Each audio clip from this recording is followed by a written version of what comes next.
காலையில 5:45க்கெல்லாம் அலாரம் வச்சு எந்திரிச்சு ஏர்பேடுல பாட்டு கேட்டுக்கிட்டே வீட்டெல்லாம் கூட்டிட்டு மாப்பு போட்டு தரையெல்லாம் துடைக்கிறான். அப்புறம் குளிச்சுட்டு வந்து சாம்பிராணி புகையெல்லாம் போட்டு டீ எல்லாம் ரெடி பண்ணி அதை பிளாஸ்க்ல ஊத்தி ஹால்ல எடுத்துட்டு வந்து வச்சுட்டு சட்டையை அயன் பண்ணிக்கிட்டு இருக்கான். அப்ப நீலா எந்திரிச்சு வந்து எல்லாமே கிளீனா இருக்கத பார்த்து ஷாக் ஆகுறா. அப்புறம் ராஜா போட்டிருந்த டீயை குடிக்க போகும்போது நீலாவோட ரியாக்ஷனை பாக்குறதுக்காக வச்சக்கண்ணு வாங்காம பாத்துக்கிட்டு இருக்கான். நீலாவும் அதை குடிச்சு பார்த்துட்டு இவனுக்குள்ள இப்படி ஒரு டேலண்டானு மிரண்டு போறா. அப்புறம் சத்யா எந்திரிச்சு வந்ததும் அவனே தூக்கிட்டு போய் ஸ்கூலுக்கு கிளப்புறான். அப்ப நீலாவும் லஞ்ச் பாக்ஸ வச்சுட்டு சத்யாவை கூப்பிட்டு போக இன்னைக்கு என்ன சமைச்சு வச்சிருக்கான்னு தெரியலையேன்னு திறந்து பார்த்தா சாப்பாட்டோட வாசனையை மோந்து பார்த்தே மெர்சல் ஆயிடுறான். அப்புறம் முரளிக்கு கால் பண்ணி நீ லலிதாவோட ஆபீஸுக்கு வந்து வெயிட் பண்ணு, நம்ம 3 பேரும் சேர்ந்து மலை கோயிலுக்கு போயிட்டு வந்துருவோம்னு சொன்னா, சார் எனக்கு ஸ்டேஷன்ல நிறைய வேலை இருக்கு, வேணும்னா லைவ் லொகேஷன் அனுப்புங்க, நீங்க பக்கத்துல வந்ததுமே நானும் வந்துடுறேன்னு சொல்லிட்டு ஆபீஸுக்கு வெளியே லலிதா பால் போட சின்ன பசங்களை ஏமாத்தி விளாண்டுகிட்டு இருக்க என்னண்ணே ஒயிடு போடுறதெல்லாம் கரெக்ட் பால்னு சொல்றீங்கன்னு சண்டைக்கு வர,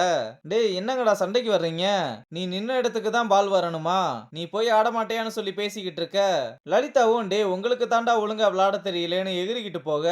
செல்லம் கோவப்படாத நீ போய் பேட்டிங் ஆடுன்னு சொல்லிட்டு பவுலர் கிட்ட டே ஒழுங்கா அவ அடிக்கிற மாதிரி பால் போடணும்னு சொன்னா அவன் சரின்னு சொல்லிட்டு மொத பால்லயே அவுட் ஆக்கிற. நோபால்னு சொன்னதும் மறுபடியும் சண்டைக்கு வர்றாங்க. அப்ப ராஜா கால் பண்ணதும் வக்கீலம்மா சார் வந்துட்டாருன்னு சொன்னதும் 2 பேரும் வேகமா கிளம்பி ராஜா கூட சேர்ந்து கோவிலுக்கு வர்றாங்க. அப்ப அசிஸ்டன்ட் விஓ கிட்ட நாங்க TC2 ஸ்டேஷன்ல இருந்து வர்றோம், ரீசெண்டா நடந்த கார்த்திக்ன்ற பையன் கொலைகேஸ் விஷயமா ஒரு சின்ன இன்வெஸ்டிகேஷன், சிசிடிவி ஃபுட்டேஜஸ் எல்லாம் பார்க்கணும்னு சொல்ல, இதுக்கு முன்னாடி RK4 ஸ்டேஷன் தானே இந்த கேஸை ஹேண்டில் பண்ணாங்க, இந்த கேஸ் எதுவும் ஸ்டேஷன் மாறிடுச்சா, அப்படி இருந்தா அபிஷியல் லெட்டர் எதுவும் இருக்கான்னு கேட்க அன்அபிஷியல் தான் வந்திருக்கோம்னு சொன்னதும் சாரி சார் என்னால அன்அபிஷியலா எதுவுமே பண்ண முடியாது, நீங்க வேணும்னா சீனியர் மேனேஜர் வருவாரு அவர்கிட்ட கேட்டுக்கோங்கன்னு சொல்லிட்டு கிளம்ப, அப்பதான் ராஜா ஒரு வழியா படியேறி முடிச்சு மேல வந்ததும் அவங்கிட்ட விஷயத்த சொல்ல, சரி அதுவரை இங்க இருக்கவங்க கிட்ட விசாரிக்கலாம்னு சொல்றான். அப்புறம் நம்ம பசங்க அந்த பையனை பத்தி விசாரிச்சுக்கிட்டு இருக்கத அந்த அசிஸ்டன்ட் போட்டோ எடுத்து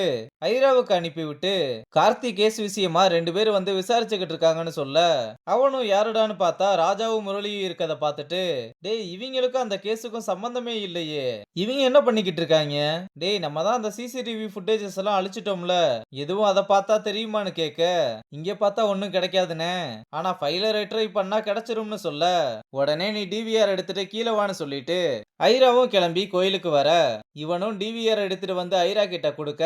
அதை போட்டு அடிச்சு நொறுக்கி எலிக்கிட்ட கொடுத்து இதை எடுத்துட்டு போய் எரிச்சு அந்த சாம்பலை எடுத்து அஸ்தியை கரைக்கிற மாதிரி கரைச்சிரு, ஒரு சின்ன தடையும் கூட இருக்க கூடாதுன்னு சொல்றான். அப்புறம் இங்க சீனியர் வந்ததும் விஷயத்த சொல்ல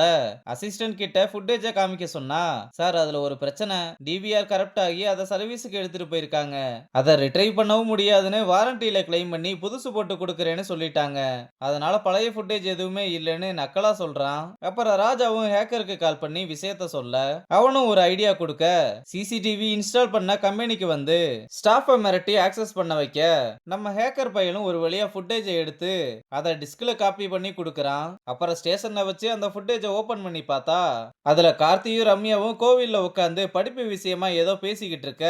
அப்ப ஐராவோட ஆளுங்க வந்து நீ அந்த வட்டிக்காரன் பொண்ணு தானே, இந்த பையன் கூட உனக்கு என்ன வேலைன்னு கேட்டுட்டு அந்த பையனை விசாரிக்க அவங்க ஆளு இல்லைன்னு தெரிஞ்சதும் இன்னொரு தடவை இந்த பொண்ணு கூட பேச மாட்டேன் பழக மாட்டேன்னு லெட்டர் எழுதி கொடுக்க சொல்லி ஆளை வச்சு அடிச்சு சொன்னதை எழுதுறான்னு சொல்ல, அவனும் எதையோ எழுதிக்கிட்டு இருக்க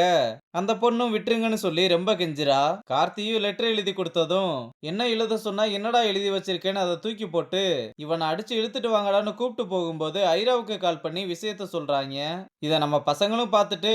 இந்த ஃபுட்டேஜ் தான் இந்த கேஸ்ல ஐராவுக்கு எதிராக நம்ம எடுத்து வைக்கிற முதல் படி, அதுவும் நமக்கு சாதகமா தான் அமைஞ்சிருக்கு, நாளைக்கு மறுபடியும் அங்க போய் ரீஇன்வெஸ்டிகேஷன் பண்ணி அந்த லெட்டரை கண்டுபிடிச்சு அதுல கார்த்தி என்ன எழுதியிருக்கான்னு பார்க்கணும்னு சொல்லி இனிமேல் தான் வேட்டை ஆரம்பம்னு சொல்றதோட இந்த எபிசோட முடிச்சிருக்காங்க.